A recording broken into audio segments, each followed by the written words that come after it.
রোজের মতন চলে এসেছি রান্না বান্না নিয়ে বন্ধুদের কাছে।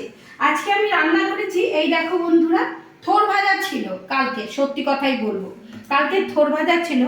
আজকে আমি করেছি এই রকম চিকেন রেজালা করেছি বন্ধুরা। এই দেখো, আজকে আমি এই রকম পুরো থাইটা নিয়ে এই রকম মাংস। কি ঘুমায় তো উল্টে ফেলছিলে তুমি। কেস খেয়েছে, আরেকটু দিচ্ছিলে তুমি। হ্যাঁ, পুড়ে গেছে। হাত দিয়ে তোলো, হাত দিয়ে তোলো, ভেঙে যাবে। কেন? হ্যাঁ, এই দেখো বন্ধুরা, আমি আর তুলতে পারছি না। এই রকম চিকেন রেজালা করেছি আজকে আমি। এই দেখো, রং চঙে তো দারুণ করেছো। এটা হাতে করে তুলতে পারলাম না, হাতে করে তুলতে। আরে নিচটা হাত দিয়ে তোলো না, লেগে এই দিকটা কেন, ওই দিকটা হাত দিয়ে তুলে দেখাও বললে। পুরো খুলে যাবে, তোর আইডিয়া নেই তাই ঠাকুর ছেড়ে দে। বন্ধুরা দেখে নিয়েছে, আজকে আমি পুরো পায়ের পুরো অংশটা রান্না করেছি, মানে গোটা লেগ, পায়ের পুরো অংশ না। ইচ্ছা ছিল পুরো গোটা লেগটা, মানে পুরো থাইটা একদম। এটা করেছি ছেলেকে আজকে এরকম আমি একটু খেতে দেবো। অনেকদিন ধরে ছেলে বলেছে মা একটু এরকম করে করবে।